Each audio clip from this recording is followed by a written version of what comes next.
Donc, on va rentrer un peu dans le domaine de la construction bois. Je vais demander donc à Christophe Arnald d'Activum et Gaël Gaudy de Polytech Clermont de mettre en, mettre en marche leur caméra. Et je vais vous donner la main pour que vous puissiez intervenir. Bonjour à tous les deux. Alors attendez, je vous donne la main tout de suite. Bonjour. Bonjour. Tac. Non, ça c'est pas bon. Une petite manip, désolé. Tac, je suis en train de la faire. Voilà. Voilà, je vous laisse la parole, vous pouvez y aller. Est-ce que vous voyez... Allez-y, vous pouvez y aller. Bonjour à toutes et à tous. Christophe Arnald d'Activum.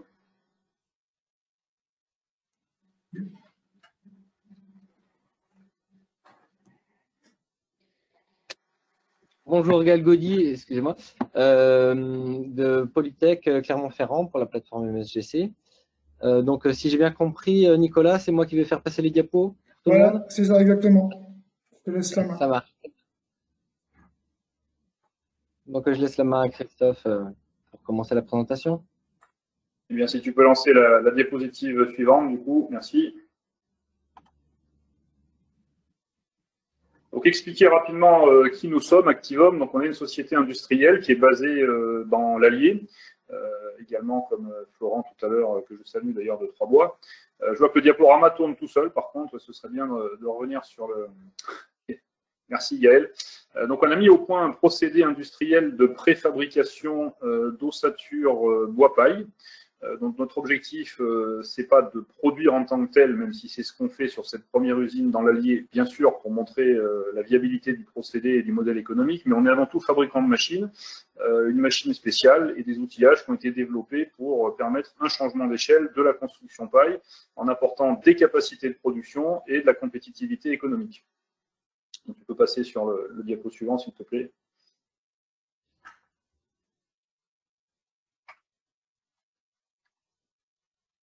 Ça arrive, j'ai l'impression qu'il y a des petits soucis de... Voilà.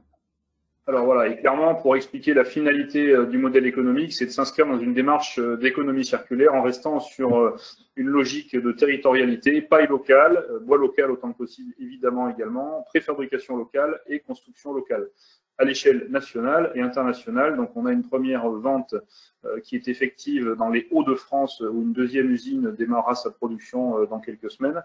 Et on a également d'autres perspectives sur d'autres territoires également. Nous sommes très bien avancés. Donc, diapo suivante, s'il te plaît, mais je vois que ça part un peu dans tous les sens, le truc. Oui. Donc, rapidement, en quelques mots, le procédé industriel de préfabrication, donc les avantages par rapport aux techniques aujourd'hui d'assemblage qui existent. Donc, on a mis au point des châssis spéciaux avec des outillages qui permettent d'assembler plus rapidement les ossatures, notamment avec ces systèmes de cale qu'on voit au sol qui permettent de tramer beaucoup plus rapidement les différents caissons, qui sont utilisés aussi bien en mur qu'en plancher. Et donc, diapo suivante, s'il te plaît.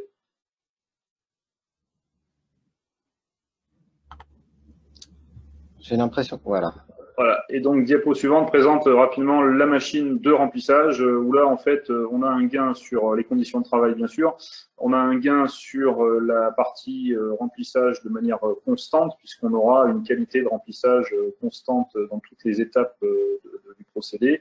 Et surtout, on n'a pas à retailler les bottes de paille en longueur, ce qui prend énormément de temps aujourd'hui quand il faut faire des trames, puisque le piston, la machine spéciale, permet tout simplement de surcompresser à la demande les bottes de paille en restant dans les limites réglementaires, bien sûr, qui sont autorisées par les règles de la construction paille, mais on a la possibilité de plus ou moins pousser, ce qui permet de ne pas avoir, pour l'essentiel, à retailler les bottes de paille.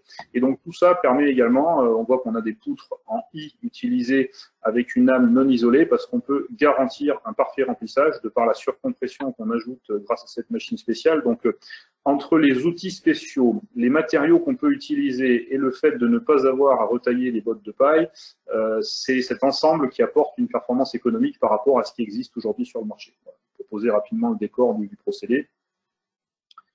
Bon, diapo suivante, s'il te plaît.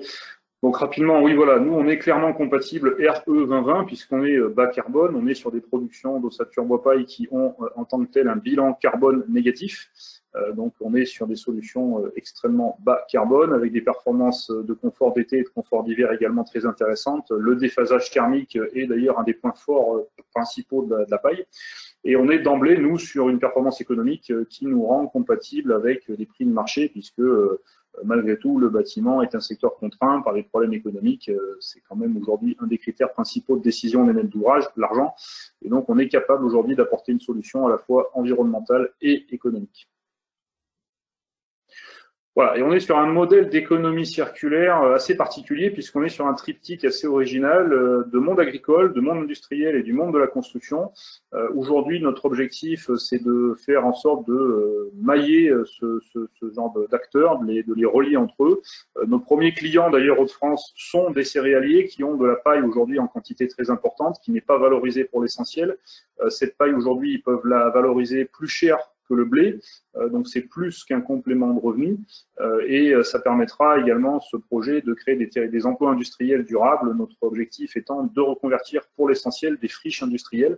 On privilégie la reprise de friches, voilà, c'est notre cas dans l'Allier, c'est le cas des Hauts-de-France, d'un site industriel d'agroalimentaire qui ferme, et nos partenaires locaux peuvent reprendre ce site en recréant de l'emploi. À notre niveau, on a déjà créé une dizaine d'emplois dans l'Allier depuis 2 ans, et on a quelques perspectives supplémentaires d'emploi dans les prochains mois.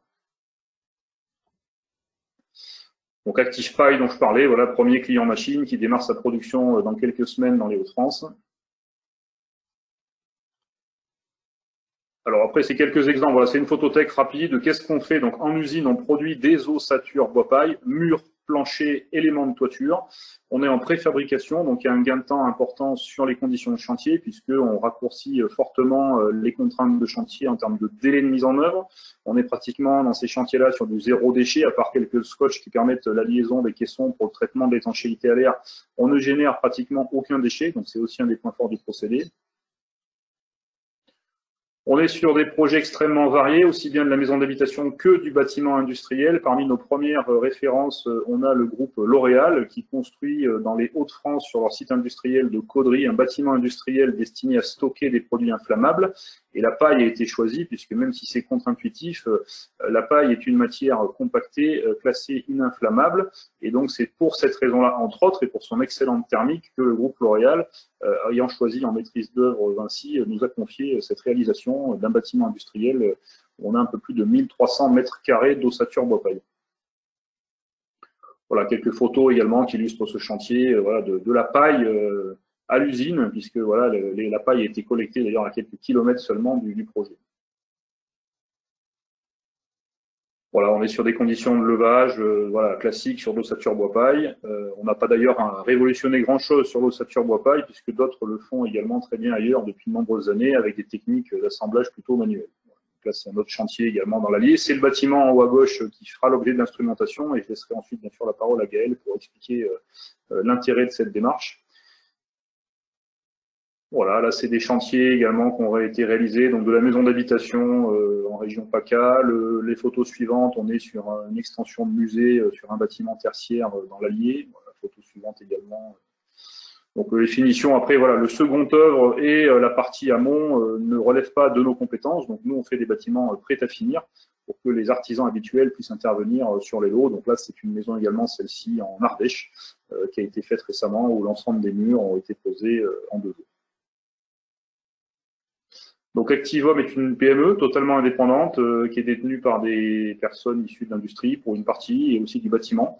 On a remporté quelques trophées effectivement qui nous ont permis de développer cette notoriété. Donc on est lauréat régionaux des trophées de la bioéconomie, on est lauréat national du concours innovation et on est également référencé récemment par la fondation Solar Impulse qui vise à référencer au niveau mondial 1000 solutions durables pour la planète. Des solutions durables et profitables. L'objectif étant évidemment que ce modèle fonctionne aussi sur le plan économique.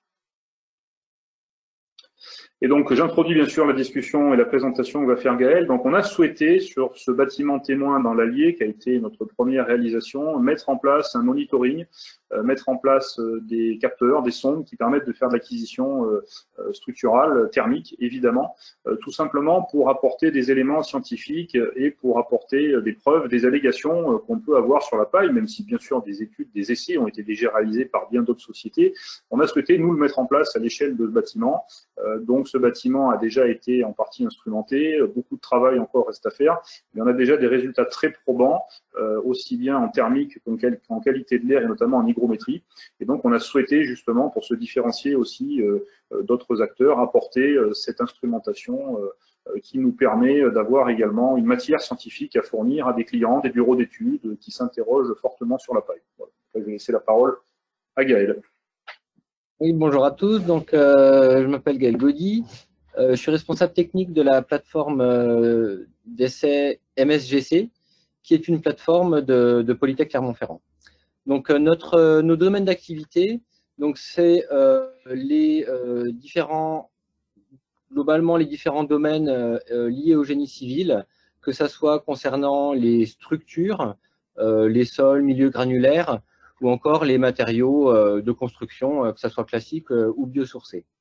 Donc, ce qu'on appelle notre plateforme d'essai, c'est tout un ensemble de moyens et une équipe de personnel technique et d'enseignants-chercheurs qui sont mis en œuvre pour réaliser des projets liés au génie civil. Alors, ça peut être des projets de recherche, donc plus pour la recherche scientifique pure, ou des projets dans le cadre de prestations ou d'actions de transfert technologique à des entreprises. Donc, ce qui est le cas pour notre collaboration avec Activome. Donc, au niveau de nos moyens d'essai, ce qui nous différencie ou notre particularité, c'est d'avoir tout un ensemble de moyens d'essai qui permettent de faire des campagnes expérimentales à l'échelle 1. Donc, ce qui peut être très important pour dans le domaine du bâtiment, c'est pas toujours simple de pouvoir faire des essais échelle 1. Vous voyez un petit peu les photos sur la droite, là où on voit une partie de nos moyens d'essai pour les structures. Donc, c'est des ensembles de portiques, de vérins d'essai assez imposants et qui mobilisent finalement des grands espaces et des grosses éprouvettes, si on peut encore appeler ça. Au niveau mesure, donc on travaille avec de l'instrument classique et depuis plusieurs années avec de l'instrumentation type monitoring. Mais j'y reviendrai. Voilà, je vous ai dit qu'on travaillait pour les différents pour différents matériaux, que ce soit béton, acier, également bois. Ça dépend des projets. Donc en ce moment, il y a plusieurs projets en cours qui concernent le matériau bois, dont celui avec Activome. Et puis il y a des projets à venir. Et puis j'en parle pas, mais il y a aussi plusieurs thèses de doctorat qui se font au laboratoire et qui utilisent les moyens d'essai de la plateforme MSGC. Au niveau de nos moyens d'essai, donc voilà, on peut découper ça en termes de bancs d'essai et instrumentation. Donc on exploite et on réalise à la fois des bancs d'essai et des machines standards qu'on peut trouver, qu'on peut faire par des fournisseurs de machines d'essai classiques. Et on fait aussi de la conception de bancs d'essai sur mesure, en fonction des projets qu'on a. Nous, on travaille quand même un peu sur le créneau des projets non standards, on va dire. Donc voilà, on est souvent confronté à la question de développer spécifiquement des bancs d'essai pour nos projets. Au niveau instrumentation et capteurs, de la même manière, on utilise de l'instrumentation tout à fait standard. Et puis, quand le besoin s'en fait sentir, on va développer de l'instrumentation sur mesure. Et puis, en pratique, dans chaque projet, on va mixer les deux en fonction des besoins. Donc, ça nous permet de réaliser tout ça, des essais en laboratoire, ou ça peut être des essais sur site, avec des mesures classiques ou des mesures continues, donc qu'on appelle aussi monitoring. Alors, si on revient à notre collaboration avec Activome, l'idée du travail, c'était donc, comme l'a dit Christophe, d'instrumenter leur bâtiment démonstrateur qui est sur le site de leur usine. Donc c'est un bâtiment qui est réalisé avec leur procédé, donc qui allie ossature bois à isolation paille. Les objectifs de cette instrumentation, en fait, mise en place, il y en avait plusieurs. Il y avait tout d'abord validé scientifiquement les performances thermiques de ce bâtiment. Donc ça passait par la mesure des consommations énergétiques, entre autres. Et puis aussi, un objectif important qui était de vérifier qu'on avait des conditions de non-dégradation des matériaux. C'est vrai que mal mis en œuvre, la paille peut vite être touchée par une dégradation. Donc là, le but, c'était de vérifier que justement, tout le procédé permettait de maintenir de bonnes conditions, en particulier concernant l'humidité, l'hygrométrie, des bonnes conditions. Et puis également, un dernier objectif, c'est l'amélioration par retour d'expérience, c'est-à-dire que tout le monitoring mis en place, donc il fonctionne maintenant, une grande partie du monitoring mis en place fonctionne depuis à peu près 6 mois. Là, on a fait la première installation au mois de juillet. Ça va durer plusieurs années. Et donc, au terme de tout ça, ou en tout cas en cours, ça va permettre éventuellement de trouver des pistes d'amélioration pour le bâtiment. Alors, je vais passer à la diapo suivante si j'y arrive. Voilà. Donc, qu'est-ce qui a été mis en œuvre en termes de monitoring? Alors, vous revoyez un petit peu les nuages comme dans d'autres présentations. Hein. C'est vrai que le monitoring implique ce genre d'architecture. Donc, on a mis de l'instrumentation pour mesurer les conditions climatiques, donc une station météo, l'air ambiant intérieur de la maison, la température, hygrométrie dans différentes pièces, qualité de l'air par la mesure du taux de CO2. L'étude du comportement du matériau de paille en mesurant l'évolution des températures et des humidités dans les murs en paille, en fait. On a développé là pour cette partie-là des capteurs sur mesure, puisque ça n'existait pas, pour aller mesurer dans le profil de l'isolation paille la température et l'humidité du matériau à différentes positions entre l'intérieur et l'extérieur de la maison. On va mesurer, c'est pas encore mis en place parce que le bâtiment n'est pas terminé encore pour le second œuvre. On va mesurer les consommations en énergie et en eau. On a également des capteurs de détection de présence, d'ouverture de portes et de fenêtres, etc., qui vont permettre de corréler des comportements des usagers avec des impacts sur les consommations énergétiques, etc. Donc le système qui est utilisé pour notre collaboration avec Activome, mais qu'on utilise également pour de plus en plus de projets qu'on réalise à la plateforme MSGC, c'est une plateforme de monitoring qui permet en fait de gérer et exploiter les mesures de façon automatisée. C'est-à-dire qu'on va avoir des capteurs installés sur site. Alors ça peut être au laboratoire, sur un site distant comme dans ce cas-là. Ça peut être à l'autre bout du monde. On a fait des installations en Guadeloupe il y a 2 ans. Et on va avoir des capteurs qui communiquent automatiquement par le biais d'une connexion Internet, que ce soit 3G, là dans le cas d'Activome, mais quand il y a disponibilité d'une box Internet, on peut l'utiliser. Et ces capteurs vont envoyer automatiquement leurs données sur un serveur en temps réel, sur un serveur qui est placé sur Internet, et vont amener au stockage des données sur ce serveur. Et puis, ce serveur porte une plateforme web de visualisation des données. Alors, vous avez une petite copie d'écran à droite d'un graphe, d'un tableau de bord. Et cette plateforme va permettre la mise en place de tableaux de bord et puis également de connecter des traitements et des analyses.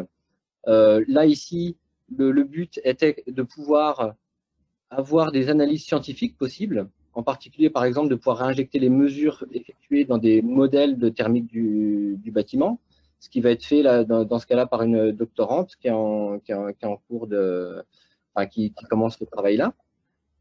Donc, on avait des capteurs adaptés à des analyses scientifiques, ce qui n'est pas toujours le cas, ça dépend des besoins. Mais en tout cas, toute cette partie peut être intégrée à notre plateforme web.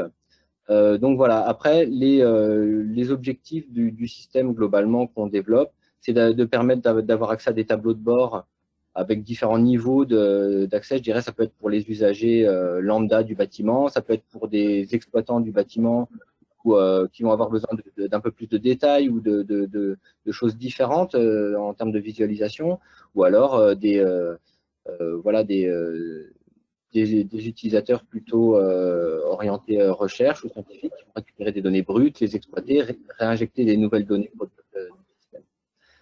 Une dernière chose importante, c'est que tout ce système de monitoring, il a été prévu pour, dans l'idée d'avoir potentiellement une intégration au système de contrôle de la maison. Alors, je mettais par exemple brise soleil dans le cas de la maison d'Activehome, ou alors système de VMC. Alors ça, c'est quelque chose qui n'est pas encore en œuvre en ce moment, mais c'est une possibilité. C'est-à-dire en fonction des mesures qu'on va avoir et de ce qu'on va en tirer, il va être très certainement intéressant, par exemple, de piloter automatiquement, pourquoi pas de piloter automatiquement les brises soleil, qui seront, ou alors la VMC, en fonction des mesures du taux de CO2, donc de qualité de l'air, de réguler la VMC pour éventuellement optimiser les performances ou alors optimiser la qualité de l'air, etc. Une belle perspective. Voilà, donc. Pardon? C'est une belle perspective pour la suite également, du coup, pour aller un peu plus loin encore sur le monitoring et sur l'apport que Polytech peut apporter justement à Activehome, si derrière ils veulent aller jusqu'à vraiment une solution, une maison qui se pilote toute seule en fait. C'était le but hein, au cours de notre discussion avec Activehome d'avoir cette possibilité-là et c'est certainement quelque chose qui se fera bientôt. Très bien. Bon, j'arrête de parler maintenant, je laisse la place aux questions peut-être. Ouais, exactement. Anaïs, je crois que j'en ai vu quelques-unes, je te laisse les poser peut-être. Oui, merci. Alors, une première question technique pour la technologie Activehome. Est-ce qu'il y a des possibilités d'utiliser ce procédé sur de l'ITE, donc de l'isolation thermique par l'extérieur, je suppose, type mur manteau par exemple? Alors, aujourd'hui, on est sur un marché essentiellement à destination de la construction. De par l'épaisseur de l'ossature bois-paille qui est liée essentiellement à l'épaisseur de la botte de paille en tant que telle, c'est un format standard universel d'environ 36 cm, c'est compliqué de travailler en ITE pur. Pour autant, on a quelques projets où il est possible de déshabiller l'enveloppe du bâtiment en ne gardant que le squelette. Et effectivement, dans ce cas-là, si on peut déposer les façades, on a chiffré récemment un collège en Hauts-de-France avec ce type de système, on peut venir rapporter une façade. Mais c'est vraiment des cas très particuliers puisque de manière générale, en ITE pur, on n'est pas adapté. On est vraiment sur le marché de la construction tertiaire, logement au sens très large. D'accord, merci. J'ai vu une deuxième question, je crois, de Julien Crozat des EPOS, du bureau d'études des EPOS, qui pose la question de savoir quelle est la part de marché de la technique bois-paille dans la construction en France. Alors, si on parle de l'historique, la construction isolation botte de paille depuis son référencement en France en 1920, on dénombre environ 5 à 6 000 constructions qui sont essentiellement d'autoconstruction. Donc, on est sur un marché qui globalement était jusqu'à présent très marginal, à peine 1% des constructions au niveau national. Depuis un an, on voit une accélération de ce type de projet. On doit probablement avoir atteint les 2%, ce qui reste encore relativement marginal, mais on a un phénomène très nouveau, c'est qu'aujourd'hui, dans notre cas, on ne répond pas aux questions posées, où des gens veulent déjà de la paille, et tant mieux, où il y a déjà un réseau d'acteurs implanté localement sur les territoires qui peut apporter des solutions. Aujourd'hui, la nouveauté, c'est qu'on vient nous chercher pour aller mettre de la paille là où c'était pas du tout imaginé au départ, encore une fois, de par la performance économique qu'on peut apporter et surtout la capacité à apporter des volumes. Donc là, on est sur des projets plutôt d'envergure, de plusieurs milliers de mètres carrés de surface à chaque fois, sur des bâtiments publics ou privés, à finalité tertiaire, industrielle, ou des groupes de logements d'ailleurs, où les gens veulent mettre du passif aujourd'hui, alors que ce n'était pas du tout imaginé au départ. La canicule aussi a joué un effet extrêmement important dans le déclenchement du réflexe paille par rapport à son déphasage thermique. Donc, modestement, on ambitionne à terme, nous, à notre échelle, que la paille puisse atteindre environ 5% du marché de la construction, entre 5 et 10%, ce qui serait déjà une évolution considérable. Mais pour l'instant, voilà, on parle de 1 à 2% du marché. Très bien. D'accord, merci. Juste par rapport au prix que vous venez d'indiquer, est-ce que ces prix au mètre carré sont des prix au mètre carré de façade ou hors tout? Une petite précision. Alors, on parle bien de comparer les sandwichs présentés, c'est-à-dire que dans un cas, on a chez nous une ossature bois-paille isolée, donc prête à finir, sans doublage intérieur, sans enduit ou bardage extérieur. On parle uniquement du complexe d'ossature, qui effectivement, on est sur des prix rendus chantier autour de 120 € hors taxe du mètre carré. Et en face, on comparait un mur béton en bloc béton avec isolant laine de verre, laine de roche et un rail pour que ça tienne, bien sûr. Donc on ne parlait pas de surface finie puisqu'on ne compare pas et on ne gère pas, entre guillemets, nous en tout cas, les opérations de finition. Donc aujourd'hui, avec les économistes avec qui on discute, on est sur des deltas de prix, effectivement, qui varient de notre côté entre 10 et 20 € de plus-value hors taxe au mètre carré, c'est certain. Mais tout de suite, si les économistes s'intéressent aux lignes investissement, je ne parle pas de fonctionnement, mais investissement, chauffage, climatisation, puisqu'avec un système bois-paille, avec une résistance thermique qui varie de 7 à 9 selon la finition, on est sur des logements d'emblée à finalité passive, on vient bien souvent annuler les surcoûts des projets sur le lot chauffage, climatisation. Donc, ça aussi, ça commence à rentrer dans les mœurs. La paille, par réflexe, certains disent c'est bien trop cher et n'ont même pas envie d'ouvrir entre guillemets le fichier de calcul. Mais quand on commence à se poser et à regarder, effectivement, on se rend compte que il reste parfois un écart, bien sûr. Et comme c'est beaucoup mieux, c'est normal que ce soit plus cher. Il n'y a pas de souci à ça. Mais en tout cas, les écarts sont devenus très faibles. Très bien. Merci. D'accord, merci. Au niveau des questions, il y en a encore une dernière. Je pense qu'elle a déjà été un peu répondue, donc je vais me permettre de juste donner la parole, mais une phrase pour dire, il y a quelqu'un qui pose la question, notamment Arthur Bontemps, pour savoir si les résultats qui ont été obtenus depuis que l'instrumentation a été mise en place, est-ce qu'elles correspondent bien aux attentes des performances de la construction initiale qui était prévue? Alors oui et non. On a effectivement observé, je laisserai bien sûr Gaël compléter, les phénomènes de déphasage et de résistance thermique, mais pour être très précis, le bâtiment n'est pas fini, la VMC n'est pas installée, donc pour garder un bâtiment ouvert, on a laissé une fenêtre ouverte dans le bâtiment puisqu'il est étanche par rapport à l'isolation qu'on a faite entre caissons. Donc on n'est pas sur un bâtiment fini, ce qui fait qu'avec une fenêtre ouverte été comme hiver, on n'est quand même pas sur un modèle de comparaison idéal. Mais malgré tout, malgré cette fenêtre ouverte qui garantit une circulation de l'air, on observe clairement une atténuation très forte des températures durant l'été et bien sûr une protection durant l'hiver. Mais c'est loin d'être optimisé. Alors, je vais rajouter quelque chose parce que on est dans une phase, effectivement, le bâtiment n'est pas terminé, mais c'est super intéressant parce que même s'il n'est pas terminé, bon, on est capable de calculer de toute façon comment se comporte ce qui est mis en place. Et en fait, ce qui est intéressant, c'est que là, on commence à avoir une tendance, c'est-à-dire que et on commence à pouvoir évaluer ce qu'apportent les apports solaires. Et en fait, on voit qu'un bâtiment il est absolument pas chauffé. Effectivement, il y a une fenêtre qui est ouverte en plus. Et pourtant, on voit des écarts de température entre intérieur et extérieur, par exemple, des écarts de température moyens, entre 5 et 10 degrés. C'est-à-dire que le bâtiment est constamment entre 5 et 10 degrés en fonction de l'ensoleillement, mais grâce aux apports solaires principalement et à l'isolation du bâtiment, forcément. Donc, on commence à voir des choses et c'est des choses qui seront exploitées par la suite. Mais même si effectivement le bâtiment n'est pas fini, on va avoir des informations à donner pour le comportement de ce qui est déjà en place, en fait. Très bien. Merci beaucoup pour votre intervention très intéressante. Là encore, il y a les coordonnées des intervenants. Donc, si vous avez des questions par la suite, n'hésitez pas à les contacter en direct si vous le souhaitez, il n'y a aucun problème.